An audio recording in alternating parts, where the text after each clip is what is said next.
आज से 15, 20 या 1 मंथ बाद मेरा आइल्स का एग्जाम है और खास तौर पर आइल्स एग्जाम रीडिंग में मुझे बहुत सारे चैलेंजेस फेस करने पड़ रहे हैं, जिसमें लिस्ट ऑफ हेडिंग है, ट्रू फॉल्स है, मल्टीपल चॉइस है, टाइम मैनेजमेंट है। अगर मैं टाइम मैनेजमेंट के ऊपर फोकस करता हूँ तो मेरे क्वेश्चंस गलत हो जाते हैं, और अगर मैं क्वेश्चंस के ऊपर फोकस करता हूँ तो मेरा टाइम निकल जाता है। 60 मिनट्स में मैं 40 क्वेश्चन नहीं कर पाता हूँ। अगर आप में से कोई भी इन सारे चैलेंजेस में से कोई एक चैलेंज या बहुत सारे चैलेंजेस फेस कर रहा है तो ये वीडियो बिल्कुल आपके लिए, क्योंकि इस वीडियो में मैं आपको ये सारी चीजें बताने लगा हूं। आपको बिल्कुल भी टेंशन लेने की जरूरत नहीं है, क्योंकि आगे चलकर वीडियो में ये सारे क्वेश्चंस को हम डिटेल में कवर करने वाले। लिस्ट ऑफ हेडिंग, बॉक्स वाली blanks, multiple choice, true false, tricky वाले ट्रू फॉल्स, एक एक करके 1 बाय 1 हम सारा कवर करेंगे। स्टूडेंट्स देखो, मैं आप लोगों को गारंटी देता हूँ इस वीडियो के लास्ट तक पहुंचते पहुंचते आप लोग इतनी सारी चीजें सीख जाओगे कि आपको कोई और वीडियो देखने की जरूरत नहीं पड़ेगी। आपका सिर्फ एक ही काम है कि आपको इस वीडियो को शुरू से एंड तक देखना है। सबसे पहले चैनल पे फर्स्ट टाइम विजिट किया है तो चैनल को जरूर सब्सक्राइब कर लें, वीडियो को लाइक कर दें और शेयर कर दें। और अगर किसी भी स्टूडेंट को ऑनलाइन असिस्टेंस चाहिए, क्लासेस के लिए क्रैश कोर्स चाहिए, एग्जाम प्रिपेयर करने के लिए टाइम नहीं है, क्लासेस चाहिए, तो आपको नंबर दिख रहा है स्क्रीन के ऊपर, आप हमारे साथ कॉन्टेक्ट कर सकते हैं। आइए हम वीडियो की शुरुआत करते हैं। तो सबसे पहले हम शुरुआत करते हैं डिफिकल्ट लिस्ट ऑफ हेडिंग वाले क्वेश्चंस कैसे करने होते हैं। लिस्ट ऑफ हेडिंग वाले क्वेश्चन आपके सारे के सारे हेडिंग भी ठीक हो जाएं और आपका टाइम भी बिल्कुल वेस्ट ना हो, तो जो शॉर्टकट मैं आपको बताने लगा हूं उसको आपको ध्यान से सुनना पड़ेगा, ध्यान से समझना पड़ेगा। तो स्टूडेंट, सबसे पहला जो हमारा टाइम वेस्ट होता है ना, वो कैसे होता है, ये देखिए स्क्रीन के ऊपर। यहाँ पर ए पैराग्राफ का आंसर उसने ऑलरेडी करके दे दिया है और उसके बाद उसने एफ पैराग्राफ के आंसर भी ऑलरेडी करके दे दिया है। तो आपका सबसे पहला काम क्या होना चाहिए कि ये दोनों के दोनों आंसर्स जो हैं, जैसे ये 2nd नंबर ऑप्शन है और ये 9 नंबर ऑप्शन है, इसको आपको सबसे पहले कट कर देना है। जैसे कि आप देख सकते हैं मैंने यहाँ पर इसको कट कर दिया है। अब हम क्या करेंगे, बी पैराग्राफ को पढ़ेंगे। ये देखिए, जैसे मैं बी पैराग्राफ में जा रहा हूँ, आप लोग क्या करेंगे, आप लोग इसको यहाँ से पढ़ना स्टार्ट कर देंगे। स्टूडेंट, यहाँ पर ही तो आपका सबसे बड़ा ट्रैप होता है, इसी में तो आप लोग फंस जाते हैं। अब देखो, ए पैराग्राफ को तो आपने बिल्कुल नहीं पढ़ा, लेकिन बी पैराग्राफ की स्टार्टिंग में उसने ना एक रेफरेंस प्रोनाउन यूज किया है, उसका नाम है दिस फिनोमिना। अब ये दिस फिनोमिना का मीनिंग ही अपने आप में, फिनोमिना का मीनिंग होता है कोई ऐसा चेंज, कोई ऐसी एक्टिविटी। वो कौन सी एक्टिविटी है वो तो पिछले पैराग्राफ में उसने बता रखी, लेकिन उस पैराग्राफ को तो हमने बिल्कुल पढ़ा ही नहीं है। मेरा कहने का मतलब ये है कि ये जो ए पैराग्राफ है ये भी आपके लिए बहुत ज्यादा इंपॉर्टेंट है, अगर आप चाहते हैं कि आपका लिस्ट ऑफ हेडिंग पहले वाला बिल्कुल ठीक जाए। लेकिन मैं आपको ये नहीं कह रहा हूं कि आपको इसको पूरा कंप्लीट पढ़ना है, आपको कुछ नहीं करना है। आपको जो ए पैराग्राफ का आंसर था, जैसे ये वाला आंसर उसने दिया, इसको आपको पढ़ना है, इसको समझना है कि इसका क्या मीनिंग है, और इसको दिमाग में रखते हुए आपको जाना है बी पैराग्राफ में। तो पहले हम इसको रीड आउट करते हैं, an overview of a fast growing business. अब इसको थोड़ा सा समझो, मतलब कोई बिजनेस बहुत तेजी से ग्रो हो रहा है, उसका ओवरव्यू उसने ए पैराग्राफ में बताया हुआ है। अब ये जो बिजनेस ग्रो हो रहा है, ये वाला जो फिनोमिना है, ये वाली जो एक्टिविटी है, can be largely attributed to the rapid growth of reality shows. मतलब इसका सीधा सीधा ये है कि जो पिछले पैराग्राफ में उसने बताया था कि जो ग्रोथ हुई है ना बिजनेस की, उसका रीजन क्या है कि ये रियलिटी शोज हैं, इनमें बहुत ज्यादा ग्रोथ हुई है, इसकी वजह से ये वाला बिजनेस बड़ा है। और कौन कौन से रियलिटी शोज हैं उसके बारे में उसने लिखा है, ये उसने एग्जांपल बताई है कि ये बिग ब्रदर नाम का कोई रियलिटी शो है, उसके बारे में उसने एग्जांपल के रूप में बताया। अब स्टूडेंट्स, नेक्स्ट सेंटेंस में देखेंगे तो इसने लिखा है the majority of reality shows are now open to text message voting.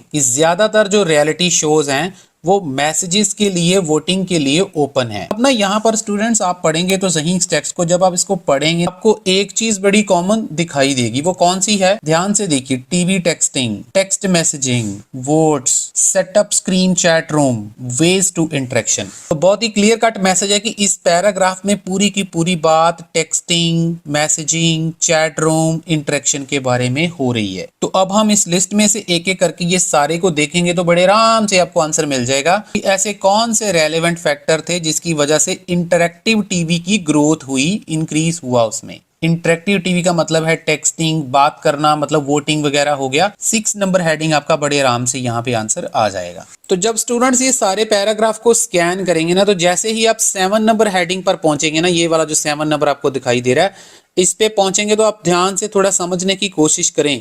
Revenue gains and bonus share, मतलब कोई ऐसा पैराग्राफ होगा जिसमें वो बोनस और शेयर की बात करेगा, पैसे की बात करेगा, परसेंटेज की बात करेगा, प्रॉफिट की बात करेगा। कोई ऐसा पैराग्राफ हमें फाइंड आउट करना है। तो स्टूडेंट्स जैसे ही आप सी पैराग्राफ को थोड़ा स्कैन करते हैं ना, तो आप देखिए यहाँ पर आपको फिगर्स ही फिगर्स दिखाई दे रही है। ये वाला पैराग्राफ पूरा फिगर से, डेटा से भरा हुआ है। और दूसरी चीज, ये वाला पैराग्राफ काफी बड़ा है। देखिए यहाँ पर इसका सेकंड पार्ट आगे वाले पैराग्राफ में दिया हुआ है। तो इस पैराग्राफ में भी फिगर्स, प्रॉफिट, उसी चीज को ही बार बार उसने दोहराया हुआ है। बस यही चीज आपके लिए लर्निंग वाली है। एक तो ये पैराग्राफ बहुत ज्यादा लंबा है, इसको आपने बिल्कुल नहीं पढ़ना है, इसको छोड़ देना है। आपने थोड़ा सा दिमाग में रखना है कि ये वाला पैराग्राफ फिगर्स वाला है। उसके बाद आप थोड़ा सा ध्यान देंगे तो एफ पैराग्राफ में भी उसने थोड़ी सी फिगर्स की बात करी है, लेकिन यहाँ पर आपके लिए यही चीज तो सीखने वाली है। एफ पैराग्राफ का आंसर उसने ऑलरेडी आपको करके दे दिया है 9 नंबर ऑप्शन। तो मतलब बहुत क्लियर है कि सी पैराग्राफ के ऊपर बिल्कुल भी दिमाग खर्च नहीं करना है और आपका 7 नंबर आंसर बिना पढ़े ही आपको मिल जाएगा। तो स्टूडेंट्स इसको बोलते हैं टाइम सेविंग टेक्निक। मैंने एक पैराग्राफ पढ़ा और मुझे 2 आंसर मिल गए। और यहाँ पर भी मुझे थोड़ा सा दिमाग यूज करना। देखिए मैंने 3 ऑप्शन यहाँ से एलिमिनेट कर दिए हैं।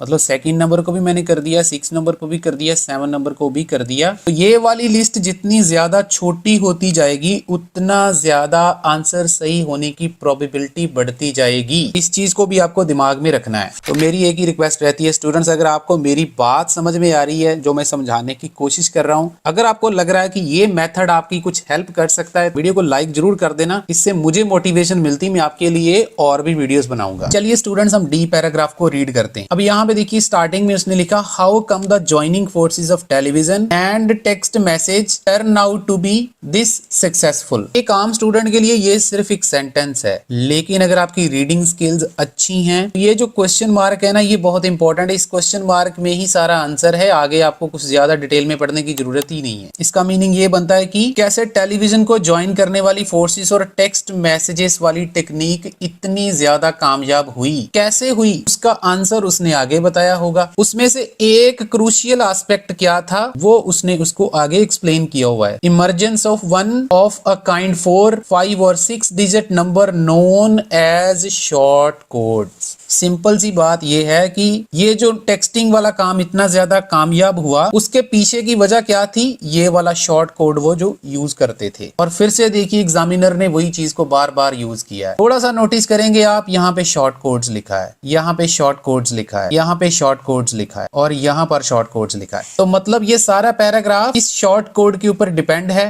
कि इस शॉर्ट कोड की वजह से ये वाली टेक्निक इतनी ज्यादा सक्सेसफुल हुई। तो अगर आप लोग इस लिस्ट में से इसको ट्राई करेंगे तो देखिए पहला ही ऑप्शन है an application of short codes on the TV screen. ये वाला आंसर आपको दिखाई दे रहा है। आप और जो 3-4 आंसर बचे हैं उसको भी ट्राई कर सकते हैं, लेकिन आपको कोई भी आंसर पॉसिबल नहीं लगेगा। बड़े आराम से आपको ये वाला आंसर मिल जाएगा। तो यहाँ पर हम इसका आंसर लगा देंगे फर्स्ट ऑप्शन। बेसिकली ये जो क्वेश्चन था, इस क्वेश्चन में आपकी स्किल्स टेस्ट हो रही हैं कि आपकी स्किल्स कैसी हैं, आपको कितने % क्वेश्चन समझ में आता है। ये सारी स्किल्स हमने अपने क्रैश कोर्स में बहुत ज़्यादा डिटेल में कवर कर रखी हैं। रीडिंग में आपकी कोई दिक्कत अगर आपको आ रही है तो वो सारी सॉल्व हो जाएगी। अगर आप हमारा क्रैश कोर्स बाय करना चाहें वो 1500 का है। और ये जो पैसेज आपको स्क्रीन के ऊपर दिख रहा है, ये भी हमारी प्रेडिक्शन से रिपीट हुआ है। इनफैक्ट 2 पैसेज रिपीट हुए थे। क्रैश कोर्स में प्रेडिक्शन जो है वो सारे मॉड्यूल्स की फ्री ऑफ कॉस्ट है। नंबर आपको दिख रहा है स्क्रीन के ऊपर, हमारे साथ कॉन्टेक्ट कर सकते हैं। तो अब हम स्टूडेंट्स बढ़ते हैं ट्रू फॉल्स नॉट गिवन वाले क्वेश्चंस, जो कि बहुत ज्यादा ट्रिकी और डिफिकल्ट होते हैं। हमें लग रहा होता है कि आंसर फॉल्स है लेकिन नॉट गिवन हो जाता है। जब हमें नॉट गिवन लग रहा होता है तो आंसर ट्रू हो जाता है। तो आइए हम आगे बढ़ते हैं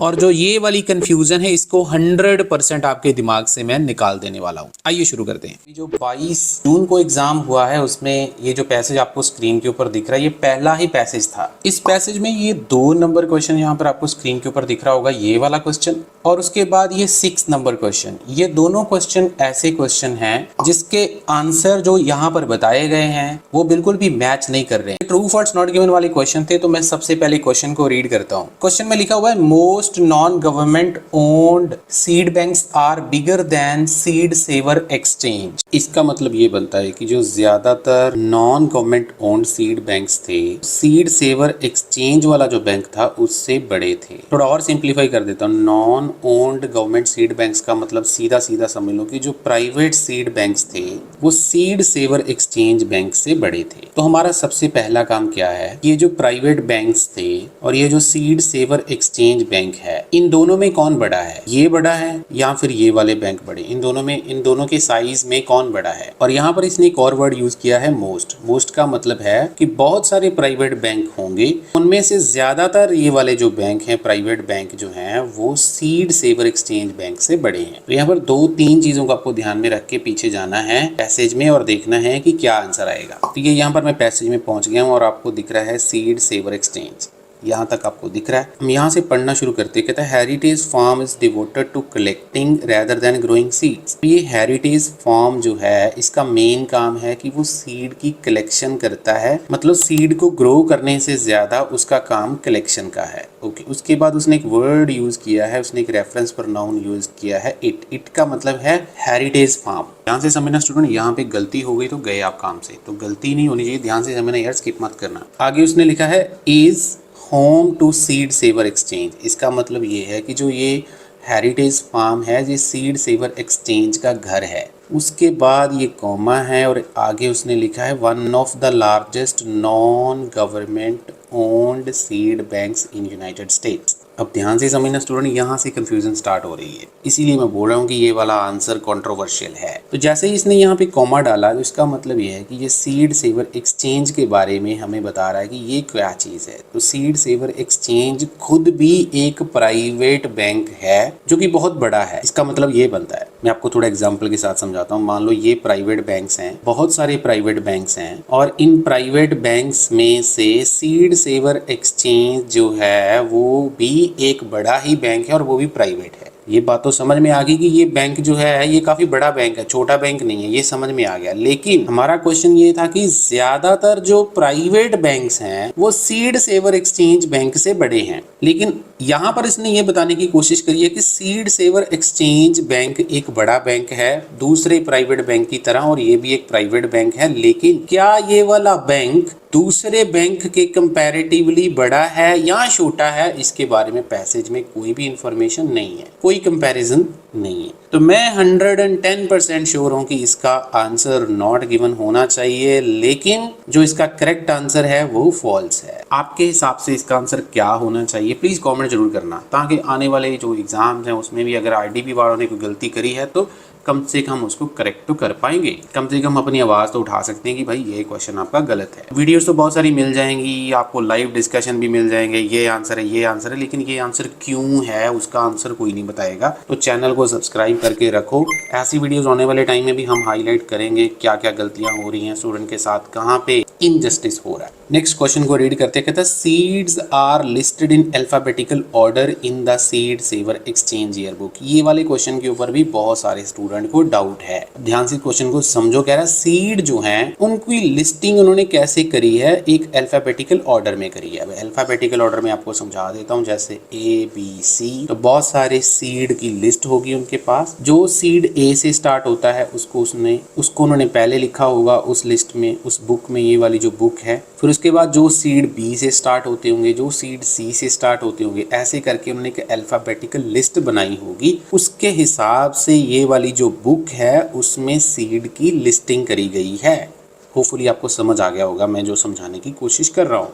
अब इसको थोड़ा सा समझो पहले कि आपका आंसर ट्रू कैसे बनेगा। आपका आंसर ट्रू ऐसे बनेगा अगर उसने बताया कि इसकी लिस्टिंग अल्फाबेटिकल ऑर्डर में करी है, तो आपका आंसर ट्रू हो जाएगा। फॉल्स कैसे बनेगा अगर उसने ये बताया कि उन्होंने इसकी लिस्टिंग अल्फाबेटिकल ऑर्डर में नहीं करी है, उन्होंने कोई और ऑर्डर फॉलो किया है, मे बी उन्होंने नंबरिंग करी हो, मे बी उन्होंने सीड की कुछ वैल्यू के हिसाब से उनकी लिस्टिंग कर रखी है, कोई और लिस्टिंग, मतलब अल्फाबेटिकल ऑर्डर वाली लिस्टिंग नहीं फॉलो करी है, उसका कॉन्ट्राडिक्शन ये बनता है कि कोई और लिस्टिंग उन्होंने फॉलो करी है। और नॉट गिवन इसका ऐसे बनेगा कि उन्होंने ऐसा कुछ बताया नहीं है कि उन्होंने इसकी लिस्टिंग करने के लिए कोई ऑर्डर फॉलो किया है या नहीं किया है, ऐसी हमारे पास कोई इन्फॉर्मेशन नहीं है। आइए हम इसको पैसेज में देखते हैं। तो ये यहाँ पर आपको ईयर बुक दिखाई दे रही है, इसमें लिस्टिंग कैसे करी गई है वो हमने ध्यान में रखना, मैं बार बार बोल रहा हूँ। इसने लिखा it is as thick as big city telephone directory, जैसे एक टेलीफोन डायरेक्टरी होती है उसके जैसा इसका मोटा साइज है। जैसे आपकी डिक्शनरी होती है ना, तो डिक्शनरी देखो कितनी मोटी होती है कैम्ब्रिज की, उसके जैसा मतलब इसका साइज है। आगे इसने लिखा है with page after page exotic beans garlic potatoes. इसमें बहुत सारे पेज हैं और हर पेज के बाद आपको बीन्स गार्लिक पोटैटो पेपर ये सारे उसने सीड के नाम लिख रखे हैं। And plums each with its own name and personal history. तो इसका मतलब ये बनता है कि उन्होंने उसका नाम और उसके साथ उसकी हिस्ट्री भी बता रखी है। तो हमारा क्वेश्चन आगे तो नहीं जाएगा, आगे वो हिस्ट्री की बात कर रहा है कि हिस्ट्री कहाँ से क्या कौन सा सीड कहाँ से आया, ये चीज़ हमें नहीं चाहिए। हमारा क्वेश्चन सिर्फ इतना था, क्या उन्होंने कोई ऑर्डर फॉलो किया था इस बुक को बनाने के लिए। ये जो बुक है, तो यहाँ तक पढ़ने के बाद आपको यही नजर आ रहा है कि उन्होंने पेज बनाए हुए थे। पेज में उन्होंने बीन्स गार्लिक सारा कुछ किया था। मतलब जैसे मान लो बीन्स की बात करिए तो बीन्स का नाम और उसके बाद उसकी हिस्ट्री लिखी हुई, लेकिन वो किस ऑर्डर में बनाई गई है बुक, उन्होंने क्या ऑर्डर फॉलो किया है, ऐसा कुछ भी यहाँ पे नहीं लिखा हो। तो ये जो पेज आफ्टर पेज वाला वर्ड है ना, ये थोड़ा सा कंफ्यूजन क्रिएट कर रहा है। लेकिन मेरे ख्याल से ये वाला आंसर 100% नॉट गिवन ही है और इसका रियल आंसर भी नॉट गिवन है। तो इसमें मेरे ख्याल से कोई डाउट करने वाली बात नहीं है। मेरे पास बहुत सारे मैसेजेस आ रहे हैं कि सर ये आंसर ऐसे है, ये आंसर ऐसे है। तो होपफुली आपको समझ आ गया होगा। बेसिकली ये जो क्वेश्चन था, इस क्वेश्चन में आपकी स्किल्स टेस्ट हो रही हैं कि आपकी स्किल्स कैसी हैं, आपको कितने % क्वेश्चन समझ में आता है। ये सारी स्किल्स हमने अपने क्रैश कोर्स में बहुत ज़्यादा डिटेल में कवर कर रखी हैं। रीडिंग में आपकी कोई दिक्कत अगर आपको आ रही है तो वो सारी सॉल्व हो जाएगी। अगर आप हमारा क्रैश कोर्स बाय करना चाहें वो 1500 का है। और ये जो पैसेज आपको स्क्रीन के ऊपर दिख रहा है, ये भी हमारी प्रेडिक्शन से रिपीट हुआ है। इनफैक्ट 2 पैसेज रिपीट हुए थे। क्रैश कोर्स में प्रेडिक्शन जो है वो सारे मॉड्यूल्स की फ्री ऑफ कॉस्ट है। नंबर आपको दिख रहा है स्क्रीन के ऊपर, हमारे साथ कॉन्टेक्ट कर सकते हैं। यहाँ तक अगर आपको स्टूडेंट मजा आ रहा है, पढ़ने में सीखने को मिल रहा है, तो लाइक करना यार, चैनल को सब्सक्राइब करके रखना, ऐसी वीडियोस नहीं मिलेंगी आपको। अब नेक्स्ट क्वेश्चन को थोड़ा रीड करके देखो। क्या था, seed saver exchange year book describe how each seed was obtained, कि वो सीड कहाँ से आया था। मतलब ये जो बुक थी वो हमें एक्सप्लेन करती थी कि हर एक सीड कहाँ से आया था। तो यहाँ तक हमने पढ़ लिया था, नाम और हिस्ट्री बताता है। इस लाइन को पढ़ के देख सकते हैं, ये बताया गया है कि जैसे ये मान लो टोमेटो है, तो ये कहाँ से लेके आए इसको, उसका सारा कुछ जो है वो आगे एक्सप्लेन किया हुआ। तो हिस्ट्री के हिसाब से ही रखा हुआ है इन्होंने, तो इसका आंसर 100% जो है वो ट्रू हो जाएगा। बाकी आंसर सारे बहुत इजी थे, कोई भी दिक्कत नहीं थी। ये 2 आंसर्स में डाउट है तो मैंने क्लियर कर दिए। वीडियो अच्छा लगा तो लाइक देना यार, चैनल को सब्सक्राइब करना। अब ऐसे ही ट्रिकी और difficult true false not given को देखते हैं। पैसे थोड़ा सा डिफिकल्ट होगा, क्वेश्चन भी डिफिकल्ट होंगे, लेकिन बहुत ज्यादा ट्रिकी होंगे जो कि आपको एग्जाम में तंग करते हैं। तो ऐसे ही वीडियो को देखते रहिएगा, आगे बढ़ते हैं। Before 1800 cargo size was most important consideration for east India company. बहुत ही ज्यादा डिफिकल्ट क्वेश्चन है। क्यों डिफिकल्ट है आइए समझाता हूं। देखो, इसमें सबसे पहले तो भाई आपको ये चीज समझनी है कि 1800 साल से पहले क्या हुआ था, पहले वो देखना पड़ेगा। तो 1800 साल से पहले वो क्या करते थे, कार्गो का जो साइज था उसको बहुत ज्यादा इंपॉर्टेंस देते थे। तो क्या सच में वो कार्गो साइज को 1800 साल से पहले इंपॉर्टेंस देते थे? अब यहाँ पे समझो, यहाँ पे क्या लिखा हुआ है, बाय 1800। स्टूडेंट गलती क्या करेंगे, इस पैराग्राफ से पढ़ना शुरू कर देंगे। बाय 1800 का मतलब है कि वो उस सदी में चल रही थी चीज, 1800 वाला जो सदी थी उसके दौरान। लेकिन हमारा क्वेश्चन उससे पहले है, बिफोर 1800। तो इसका आंसर डेफिनेटली इस वाले पैराग्राफ में होना चाहिए। तो यहाँ पर इसने लिखा, instead its priority was to minimise the cost by carrying as much as possible on each ship. जितना ज्यादा हो सके वो चाहते थे कि उसको लोड किया जाए शिप के ऊपर। ये उनकी प्रायोरिटी होती थी। प्रायोरिटी का मतलब सबसे ज्यादा इंपॉर्टेंट चीज उनके लिए यही होती थी 1800 साल से पहले।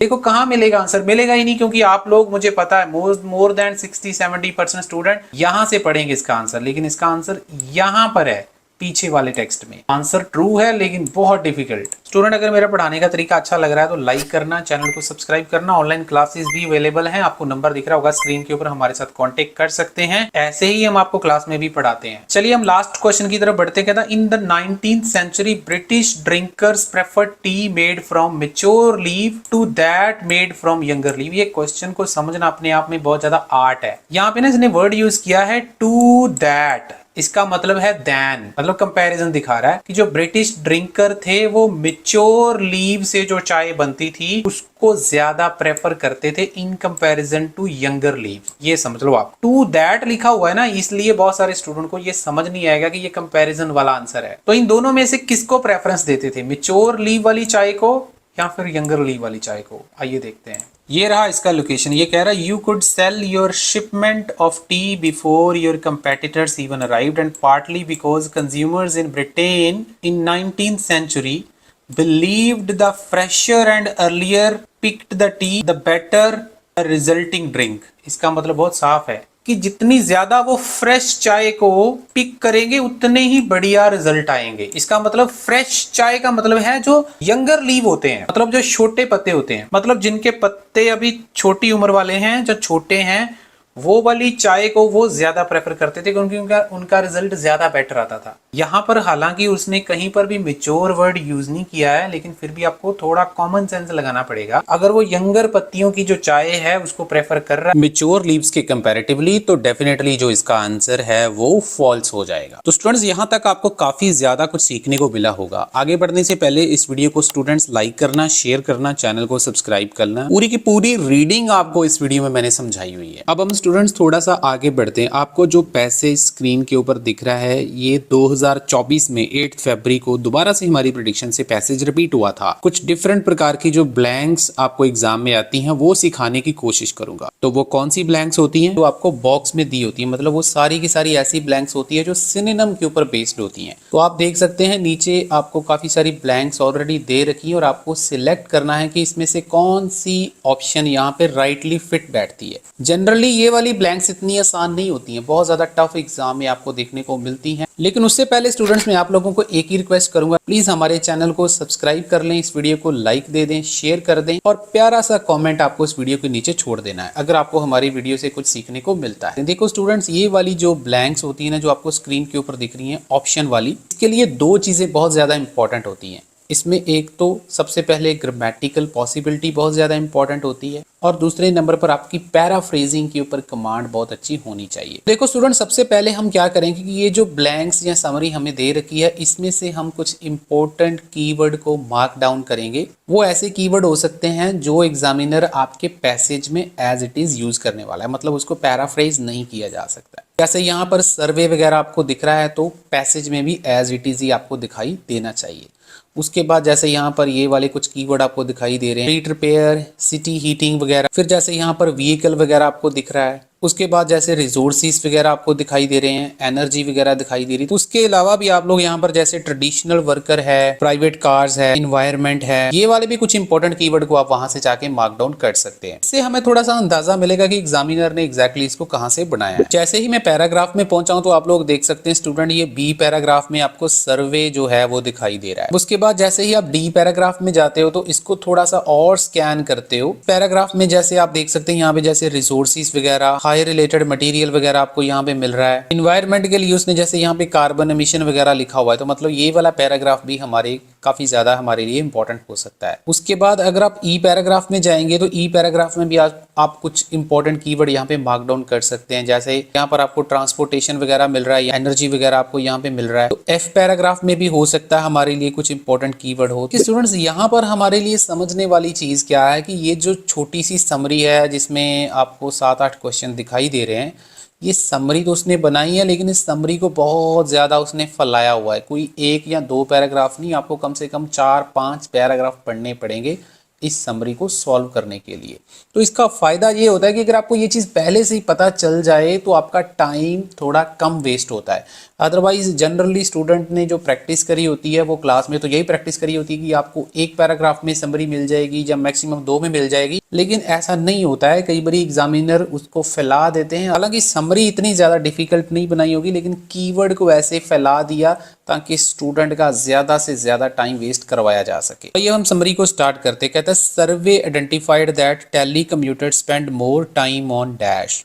मतलब क्या है, इस सर्वे ने ये चीज़ आइडेंटिफाई करी है कि टेली कम्यूटर ज़्यादा टाइम स्पेंड करते हैं। किस चीज़ के ऊपर करते हैं वो हमने फाइंड आउट करना है, और वो किन से ज़्यादा करते हैं वो है ट्रेडिशनल वर्कर। और यहाँ पर हमें वीकेंड भी यहाँ पे दिखाई दे रहा है, तो ये हमारे कुछ इंपॉर्टेंट कीवर्ड है। तो टाइम स्पेंड करने के लिए अगर आप यहाँ पे थोड़ा सा ग्रामेटिकल पॉसिबिलिटी को भी स्टूडेंट चेक करेंगे तो भी आपको थोड़ा गेस वर्क मिल जाएगा। पॉल्यूशन के ऊपर तो वो टाइम स्पेंड कर नहीं सकते, इंटरनेट एनर्जी के ऊपर टाइम स्पेंड कर नहीं सकते। हाँ, पेपर यूसेज यहाँ पे थोड़ी बहुत पॉसिबिलिटी हो सकती है, कंस्ट्रक्शन भी यहाँ पर पॉसिबल आंसर हो सकता है, मेंटेनेंस भी हो सकता है। तो यहाँ पे हमें ना कुछ वर्ड्स मिल रहे हैं कि जो पॉसिबल हो सकते हैं। शॉपिंग के ऊपर भी आंसर हमारा हो सकता है।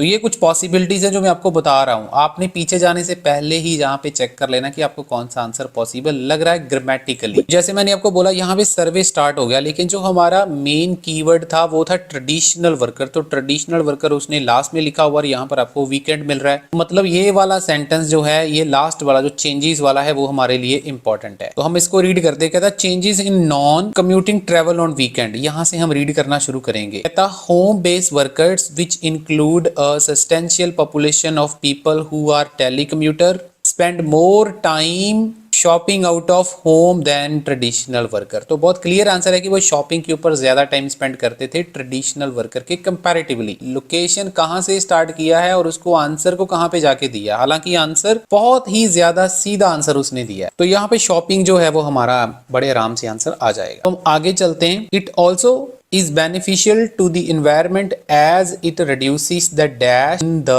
atmosphere। मतलब ये environment के लिए भी काफी ज्यादा beneficial है। as का मतलब है because। क्यों beneficial है? क्योंकि इससे किसी चीज की मात्रा atmosphere में कम हो जाती है। इसकी मात्रा कम हो जाती है वो हमने find out करना है। यहाँ पर मेरे ख्याल से अगर आप थोड़ा सा दिमाग यूज करेंगे तो आपको बड़े आराम से, अगर पीछे आप नहीं भी आपके पास टाइम है तो आपके पास कोई ऑप्शन यहाँ पे थोड़ा सा ट्राई करेंगे। एटमोस्फियर में ऑब्वियसली पोल्यूशन की मात्रा ही कम होगी, या फिर ज्यादा से ज्यादा आपको फ्यूल या गैसेस वाला थोड़ा बहुत लग सकता है। बाकी और कोई भी आंसर पॉसिबल ही नहीं है। इससे आपको काफी फायदा रहता है कि आप पीछे जब जाते हो तो आपके दिमाग में दो चीजें आएंगी कि या तो पोल्यूशन आंसर आएगा या फिर फ्यूल एंड गैसेस आएगा। बाकी किसी भी ऑप्शन के ऊपर आप ज्यादा फोकस नहीं करोगे। अगर आपको लग रहा है कि आप मेरी वीडियो से कुछ सीख रहे हो स्टूडेंट, तो लाइक जरूर दे देना। अब देखिए लास्ट वाला तो हमने यहाँ से पढ़ लिया था। अब हम यहाँ से स्टार्ट करते हैं इसको डी पैराग्राफ से। कहता half time telecommuting could reduce carbon emission by over 50 million metric. अब मेरे ख्याल से आपको ज्यादा पढ़ने की जरूरत ही नहीं है। यहाँ पर ही उसने क्लियर कर दिया है कि इससे क्या चीज रिड्यूस हो सकती है, कार्बन एमिशन। कार्बन एमिशन का सिनोनिम जो है वो पोल्यूशन होता है। तो यहाँ पर पोल्यूशन भी आपका बड़े आराम से आंसर मिल जाएगा। ये भी कोई बहुत ज्यादा डिफिकल्ट आंसर नहीं है, जस्ट आपको देखना है कि लोकेशन आपको एग्जैक्टली कहां पे मिलती है। लेकिन इसमें ना एक चीज बड़ी इंपॉर्टेंट है। यहां तक तो हमने पढ़ लिया था, आगे भी उसने ना इस सेंटेंस को आगे कंटिन्यू किया। उसने लिखा है कि पोल्यूशन की मात्रा एटमॉस्फेयर में कम हो जाती है from the decreased street repairs, city heating और even dash as staff in the office could send documents dash. अब यहाँ पे थोड़ा सा बैंड का लेवल बढ़ना स्टार्ट हो गया। पहले उसने 5.5 बैंड वाले 5 बैंड वाले आंसर आपको दे दिए। ये वाला जो आंसर है वो 6 to 7 बैंड वाला आंसर हो सकता है, क्योंकि इसमें वो ट्रिक खेलने वाला है।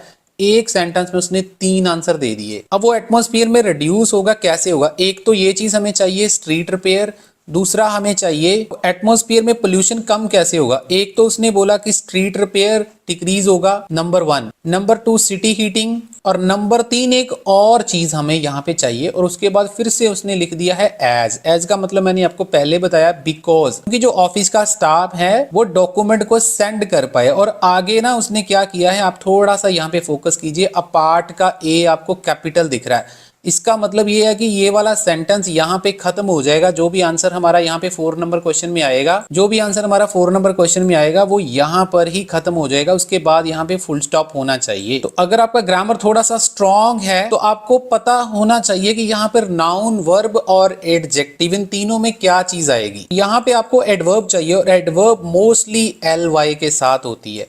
तो मैं अगर इसको नहीं भी पढ़ता हूं ना तो भी मुझे पता चल रहा है कि इसका आंसर यहाँ पे इलेक्ट्रॉनिकली ही आएगा अगर आपकी ग्रामर स्ट्रांग है। तो 2 आंसर मैंने फाइंड आउट करने हैं। यहाँ पर डिक्रीज कैसे होगा, एक तो ये चीज है, दूसरा सिटी हीटिंग है और तीसरा कोई और है। और उसके बाद ये तो हमें कंफर्म हो गया कि इलेक्ट्रॉनिकली ही आएगा। अब आप ये वाला सेंटेंस अगर इसको थोड़ा सा ध्यान से रीड करेंगे तो बड़े आराम से आपको आंसर मिलना चाहिए। यहाँ पे देखो आपको हीटिंग वाला कीवर्ड यहाँ पे मिल रहा है, लेकिन उसके बाद आपको बहुत सारे आंसर मिल रहे हैं। जैसे कंस्ट्रक्शन भी लिखा हुआ है, बिजनेस ट्रेवल भी लिखा हुआ है, पेपर यूसेज भी लिखा हुआ है, लेकिन ब्रैकेट में उसने लिख दिया as electronic document replace paper. तो ये जो इलेक्ट्रॉनिक वाला आंसर है वो तो 4 नंबर आंसर हमें ऑलरेडी मिल चुका है, उसको तो हमें फाइंड आउट करने की जरूरत नहीं है। हमारे पास जो कीवर्ड थे क्वेश्चन में वो था स्ट्रीट रिपेयर्स, सिटी हीटिंग और एक और चीज हमने फाइंड आउट करनी है। और ये जो चीज हमने फाइंड आउट करनी है उसके बाद उसने बिकॉज लिखा है। तो मतलब इस चीज का कनेक्शन ये वाले आंसर के साथ है। तो यहाँ पर देखिए ये वाला हीटिंग वाला वर्ड तो हमें एज इट इज मिल रहा है, रिपेयर वाला भी मिल रहा है, लेकिन ये वाले कुछ वर्ड कंफ्यूजिंग है क्योंकि ये वाले वर्ड उसने ऑप्शन में भी यूज करे हैं। तो आपको कंस्ट्रक्शन लगाना है, आपको ये लगाना है या आपको पेपर लगाना है। अब मेरी बात आपको समझ में आ गई होगी कि आपको पेपर आंसर क्यों लगाना है, क्योंकि यहाँ पर उसने बिकॉज इसके साथ लिखा हुआ है, तो आपका आंसर पेपर होना चाहिए। ये दोनों ही आंसर आपके नहीं आ सकते हैं। जैसे यहाँ पे कंस्ट्रक्शन भी आपको मिल रहा है, तो ये आपको कंफ्यूज कर सकता है, लेकिन आपका आंसर पेपर ही आएगा। क्यों आएगा, जिसका रीजन मैंने आपको ऑलरेडी बता दिया। तो होपफुली स्टूडेंट काफी कुछ चीजें आपको क्लियर हो गई होंगी। हम आगे बढ़ते हैं और बात करते हैं सबसे डिफिकल्ट क्वेश्चन टाइप, जो है मल्टीपल चॉइस क्वेश्चन, जिसमें आपको सारे ऑप्शन एक जैसे दिखते हैं। तो कैसे आपको करना चाहिए, क्या टेक्निक होनी चाहिए, आइए हम इसको समझते हैं डिटेल में। तो हम 27 नंबर क्वेश्चन को रीड करते हैं। कहता है what is the writer suggesting about computer produced work in the first paragraph. मतलब उसका ये है कि आपको पैसेज में जाके फर्स्ट पैराग्राफ रीड करना है और पैराग्राफ पढ़ने के बाद आपको ये बताना है कि राइटर कंप्यूटर प्रोड्यूस्ड वर्क्स के बारे में क्या कहता है, क्या सजेशन दे रहा है। मेरी बात को जरा ध्यान से सुनना स्टूडेंट्स। एग्जामिनर जो होते हैं वो हमेशा क्वेश्चंस में कुछ ऐसे रेफरेंस प्रोनाउन यूज करते हैं जिसको हम हमेशा इग्नोर कर देते हैं। वो कौन से रेफरेंस प्रोनाउन है, मैं आपको थोड़ा सा ध्यान आपका खींचना चाहता हूँ। यहाँ पे देखिए, यहाँ पे सबसे पहले ये आपको देम दिखाई दे रहा होगा। आप में से बहुत सारे लोगों को इसका मीनिंग ही नहीं पता है। वैसे पता है, लेकिन रीडिंग में एग्जामिनर ने देम किस पर्पस के लिए यूज किया है, आप में से बहुत सारे स्टूडेंट को नहीं पता होगा। उसके बाद जैसे ये इन दिस फील्ड है, इसके बारे में भी बहुत सारे स्टूडेंट को नहीं पता होगा कि ये कौन सा रेफरेंस प्रोनाउन है। और यहाँ पर आपको दे दिखाई दे रहा है और यहाँ पर भी आपको देम दिखाई दे रहा है। ये 4 रेफरेंस प्रोनाउन उसने यूज करे हैं इस क्वेश्चन में। और मुझे पता आप में से ज्यादातर स्टूडेंट ये जो रेफरेंस प्रोनाउन है इसको तो बिल्कुल छोड़ देंगे, वो बिल्कुल भी इसको नहीं पढ़ेंगे। तो पीछे भागने से पहले आपको क्वेश्चंस के ऊपर टाइम थोड़ा बहुत स्पेंड करना पड़ेगा, तभी आपको इसका आंसर मिलेगा। अब ध्यान से मेरी बात को समझना। अब हम सबसे पहले ए ऑप्शन को रीड करते हैं। कहता people's acceptance of them can vary considerably. अब इसका मीनिंग थोड़ा सा समझने की कोशिश करो। वो कह रहा है कि लोगों की उनके प्रति एक्सेप्टेंस वेरी कर सकती है। वेरी का मतलब ज्यादा हो सकती है, कम हो सकती है। मतलब कुछ लोग उनके प्रति ज्यादा उनको एक्सेप्ट करते हैं, कुछ लोग उनको कम एक्सेप्ट करते हैं। तो किनको ज्यादा या कम वो एक्सेप्ट करते हैं, वो है कंप्यूटर प्रोड्यूस्ड वर्क्स को। तो जितने भी ये रेफरेंस प्रोनाउन आपको दिख रहे हैं ना, इन सारे की जगह पर आपको ये सोचना है कि उसने ये रेफरेंस प्रोनाउन नहीं लिखे हैं, उसने ये कंप्यूटर प्रोड्यूस्ड वर्क्स को यूज किया। अब जैसे बी ऑप्शन को रीड करते हैं, उसने लिखा है a great deal of progress has already been attained in this field. Already इस फील्ड में बहुत सारी प्रोग्रेशन हो चुकी है, बहुत सारी तरक्की हो चुकी है। कौन से फील्ड में हो चुकी है, ये वाले फील्ड में, कंप्यूटर प्रोड्यूस्ड वर्क्स वाले फील्ड में। अब उसी प्रकार से तीसरी ऑप्शन को रीड करके देखो, they have had more success in some artistic genres than in others. अब इसका मतलब ये है कि उनको बहुत सारी सक्सेस मिल चुकी है, लेकिन कुछ आर्टिस्टिक जेनर्स में मिल चुकी है दूसरे जेनर्स के कंपैरेटिवली। अब किनको ज्यादा सक्सेस मिल चुकी है, दोबारा से कंप्यूटर प्रोड्यूस्ड वर्क्स की बात कर रहा है। यहाँ पे जो वर्क्स है ना, ये प्लूरल नाउन है, तो यहाँ पर आपको थोड़ा दिमाग यूज करना कि ये इसने एक्चुअल में ये रेफरेंस प्रोनाउन यूज किसके लिए करें। उसी प्रकार से ही ये डी वाली ऑप्शन है, the advances are not as significant as the public believes them to be. अब यहाँ पे एडवांसेस का मतलब है किस चीज में एडवांसमेंट हुई है, ये कंप्यूटर प्रोड्यूस्ड वर्क्स की बात कर रहा है। तो देखिए स्टूडेंट्स, अब खुद सोचिए, जब आपको इस क्वेश्चन में रेफरेंस प्रोनाउन पता चल गया कि उसने किस वर्ड को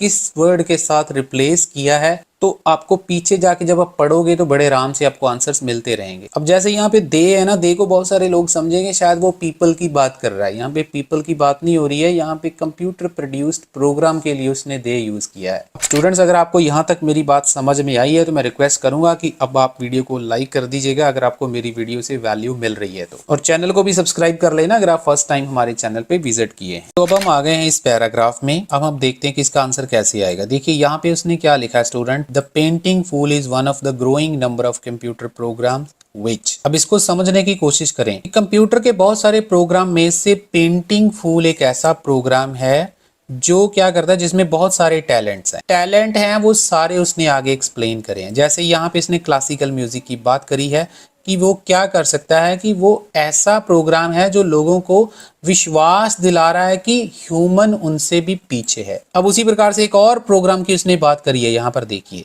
art work painted bye robots. मतलब ये दोबारा से रेफरेंस के बेस पर ही हमारा काम चल रहा है। उसी प्रकार से दोबारा से ये सॉफ्टवेयर लिखा हुआ है। तो देखिए जो मैंने रेफरेंस आपको अभी बताए हैं ना, वही रेफरेंस यहाँ पर भी आपके काम आने वाले हैं। मतलब ये एक कंप्यूटर प्रोग्राम में से एक ऐसा कंप्यूटर प्रोग्राम है जिसके बहुत सारे टैलेंट्स हैं और वो टैलेंट को कैसे कैसे उसने डिफरेंट डिफरेंट प्रोग्राम्स के जरिए बताया। जैसे ये उसी की रेफरेंस है आगे, उसी प्रकार से जैसे art work painted bye robot एक और एग्जांपल है, उसी प्रकार से ये सॉफ्टवेयर है। तो आप इस सारे पैराग्राफ को वीडियो को पॉज करके पढ़ सकते हैं और आपको कहीं पर भी जो ऑप्शन हमने क्वेश्चन में पढ़े हैं वो ज्यादा नजर नहीं आएंगे। जैसे वो कौन कौन से ऑप्शन थे एक बार वहां पे देख लेते हैं। जैसे पहला ऑप्शन यहाँ पे था कि लोगों की जो एक्सेप्टेबिलिटी है वो वेरी करती है, कुछ लोग ज्यादा एक्सेप्ट करते हैं, कुछ कम करते हैं, कुछ नहीं लिखा ऐसा उसने। हाँ, सेकंड वाले को ध्यान से समझिए, great deal of progress has already been attained in this field.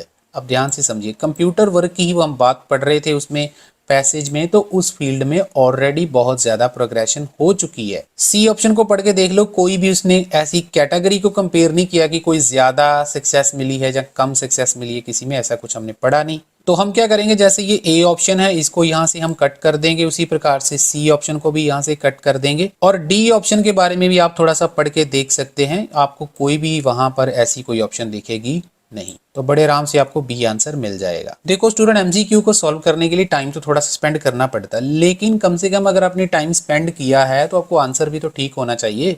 तो वही चीज मैं आपको समझाने की कोशिश कर रहा हूँ कि एग्जामिनर कौन कौन से ट्रिक्स यूज करते हैं जब वो क्वेश्चन को डिजाइन करते हैं। चीजें रिपीट भी होती हैं, क्रैश कोर्स का भी फायदा होता है। अब मैं आपको बताता हूँ स्टूडेंट, क्रैश कोर्स लेने के आपको दो फायदे होते हैं। प्रेडिक्शन मटेरियल तो आपको साथ में फ्री मिल ही जाता है, अगर तो प्रेडिक्शन में से रिपीट हो जाता तो वेल एंड गुड, अगर नहीं भी होता है तो क्रैश कोर्स में जो ट्रेनिंग आपको वीडियोस मिलेंगी वो आपको पूरा सपोर्ट करती हैं, आपके सामने रिजल्ट है। तो अगर आप लोग चाहें तो आप हमसे बाय कर सकते हैं, नंबर आपको स्क्रीन के ऊपर दिख रहा है। तो मैं आपको अभी कुछ जो रिसेंट रिजल्ट आए हैं ना वो भी दिखा देता हूँ, स्क्रीन के ऊपर देखिए। देख सकते हैं कुछ नंबर मैंने प्राइवेसी के कारण यहाँ पे हाइड कर दिए हैं। सबसे पहले ये रमनप्रीत कौर है, इसका रिजल्ट आप लोग स्क्रीन के ऊपर देख सकते हैं। इनका पहले स्कोर नहीं आया था, तो जैसे ही इनका रिजल्ट आया इन्होंने ये मैसेज मुझे भेजा हुआ है। आप लोग यहाँ पे इसको मैं थोड़ा सा हाईलाइट कर रहा हूँ, बाकी आप लोग इसको पॉज करके पढ़ लेना। के बाद आप देख सकते हैं एक और रिजल्ट है हमारे पास वर्णिता का, यहाँ पे ओवरऑल 7 बैंड आपको दिखाई दे रहे हैं। और यहाँ पर आप चेक कर सकते हैं इन्होंने हमसे प्रेडिक्शन वगैरह लिया था, इनको काफी यहाँ पे हेल्प मिली है। उसी प्रकार से एक और रिजल्ट आप लोग यहाँ पे देख सकते हैं, इनके ओवरऑल 6.5 बैंड आए। ये सारे रिजल्ट में जितने भी आपको दिखा रहा हूँ ये 9 मई के हैं, उससे पहले जो एग्जाम हो चुके हैं वो रिजल्ट मैं आपको नहीं दिखा रहा हूँ। बहुत सारे रिजल्ट हमारे आते ही रहते हैं। इस वीडियो को बनाने के लिए, आपको सिखाने के लिए बहुत ज्यादा मेहनत किया गया है। आप लोगों को छोटी सी रिक्वेस्ट है, वीडियो को लाइक करें, शेयर करें, चैनल को सब्सक्राइब करें। इंस्टाग्राम और टेलीग्राम के ऊपर भी आप हमें फॉलो कर सकते हैं। Thank you very much.